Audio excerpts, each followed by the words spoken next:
what's up guys, Benny here, and Warzone Season 6 has brought with it 2 brand new weapons for us to use, and I'm going to be answering the all-important question, are they meta, and is it worth your time ranking them up to go ahead and use them? And the 2 weapons that we've got are the Grav Assault Rifle and the 410 Ironhide Shotgun, which is the first time a shotgun's actually been added since Season 1, so potentially quite cool.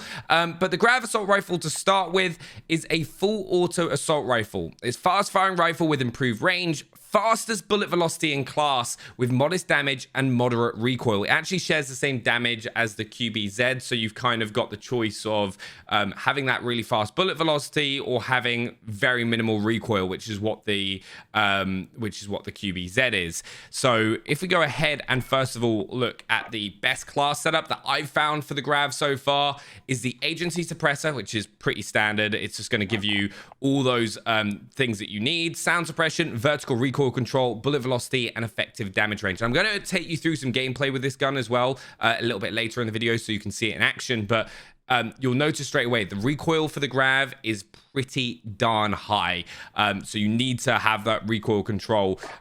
It's pretty much all vertical, but still, you need that recoil control to be able to land all your shots, especially at those long ranges. 21.3 task force, horizontal, vertical recoil control, effective damage range, and an increase in bullet velocity once again. Just making sure that even with all the attachments on, you've got the highest bullet velocity possible. The field agent grip for that recoil control, and then the actual arms 3 times, which is pretty standard. But I kind of want to spend a bit of time on the mags because the Grav as an assault rifle actually has some of the most customization that we've ever seen in Warzone. So you've got 3 different round types for the Grav. So you've got the base rounds, which are pretty weak, same as the QBZ, high fire rate, but it's not got the fastest time to kill. I think there are better assault rifle options if you're going to go for the base 50 round. Like when you pick this up as floor loot or use it for yourself, you'll be like, this is pretty weak and it's not that easy to hit all my shots. You'd be better off with like the M2 or the C58 if you're going to go ahead and use the base mag. However,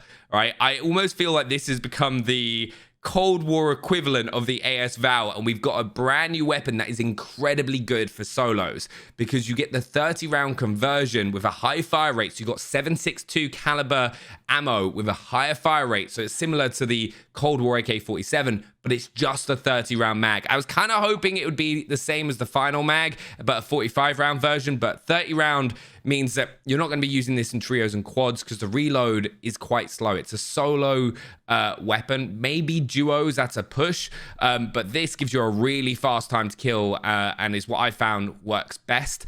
You've then got the Grav F 45 round special, which is kind of like an SMG version, so you could build like an SMG Grav because it does have a really clean iron sight as well, but it's a lightweight magazine which contains 45 rounds and is going to give you bigger reload, like a faster reload, and also hip fire accuracy, but punishes your aim down sight time. Can't see many people using that, but it could be fun as like a hip fire SMG build on Rebirth. But yeah, you want to be using the 30 round conversion, but let's take a look at some gameplay of the Grav. So let's start off with the 45 round mag, and as you can see, it's very much like the QBZ, but with the gameplay, I'm fighting that kick all the time. Like you'll see when I'm pulling down the trigger, it kind of kicks, and then after around 10-15 rounds, it kind of hits up to the right, and I have to correct that. So it's a really inconsistent weapon. Now, yes, it has the highest bullet velocity in class, so you're going to hit those shots at a distance, but that recoil deviation that you get with the 50 round is really going to throw you off. Now, the iron sight is really, really nice. It could work as a close range assault rifle like we've seen the QBZ work as,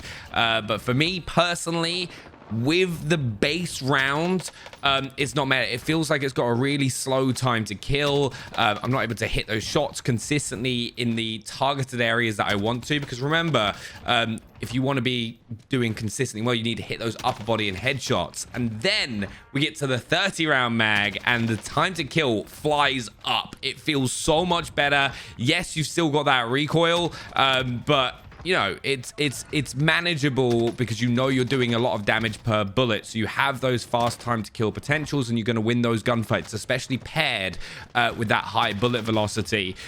Though you'll notice, like, the amount of times I struggle because it takes me on average around 16 to 17 rounds to win a gunfight. So if there's 2 people, I've got absolutely no shot. Or if you kind of like whiff a few shots and they kind of go off to the side, you're not going to win those gunfights. And that for me is the only problem with the Grav and why it's not going to be a meta weapon. It's not got the mag size, but it's okay. It's okay. So next up, we have the Ironhide Shotgun. Now, my first impression of this for Warzone is it's just not going to be worth your time. I'm very, very disappointed just because of how the gun actually plays, and there's a bunch of bugs with it as well at the moment, but you're consistently needing to get 2 to 3 shots with this in order to take someone out that's fully plated. And yes, it is a more accurate shotgun, so you can hit people at a further distance, but if you're going to do that, you may as well use an SMG. This is just a really poorly designed weapon for Warzone. It's not balanced at all. It's definitely on the lower end. Like, I'd understand if you could get like 2 shots off really quickly, but that's just not possible. There's too big a gap between getting your rounds off and being able to land your shots. And because the spread is so small, there is such a small margin for error, you're just not going to want to use this. However, the main build that you're going to want is that agency choke. Once again, pretty similar build for shotgun: sound suppression, vertical recoil control, bullet velocity, effective damage range,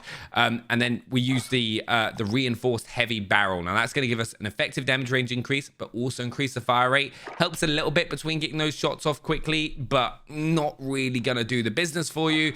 Then we're going to be going for the SOF target designator for increased effective damage range once again, and a better hip fire accuracy, though I'd advise not really hip firing with this weapon unless you have to, because you do need to be quite precise with this.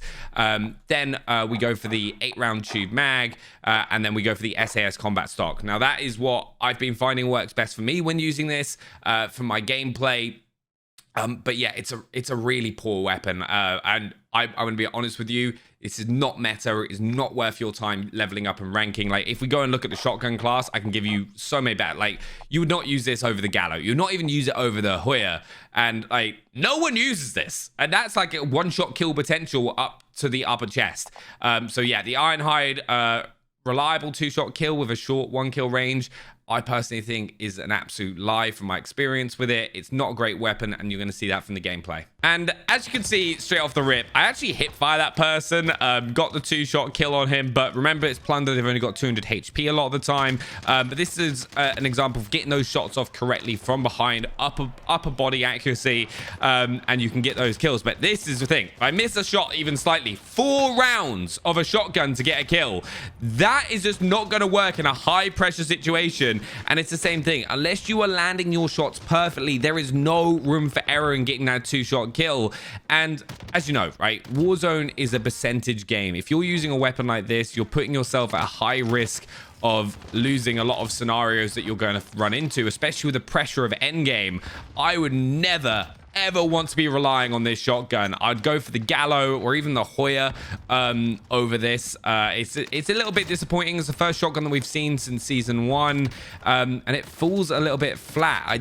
It doesn't really feel great. It's not fun to use. It's not satisfying. And I think Raven have missed the mark. So just don't waste your time ranking this up. It might be good in Cold War multiplayer from what I've heard. But for Warzone specifically, this is a shotgun that you're just not going to want to use. So let's get into the final decision of whether these new guns are meta or not. So let's start off with the Grav. Now, I'm going to be brutally honest. I think this is a mid-tier assault rifle at best. It's like a B rating. The 30-round conversion might make it an A rating for solos, but for the majority of Warzone, you're not really going to be using the Grav over the C58, the Krig, the M2. It's just not going to happen. Even the Cold War AK-47, which is a shame. The iron sights are pretty good, though. I'd say those are S tier, but that's the only place it's getting an S tier. And then the Ironhide Shotgun is a straight up F. It is awful. Don't waste your time using this or ranking it up. Let me know what you think down in the comments down below. If you agree or disagree, subscribe if you're new, and I will see you next time for more Call of Duty Warzone. Thanks for watching.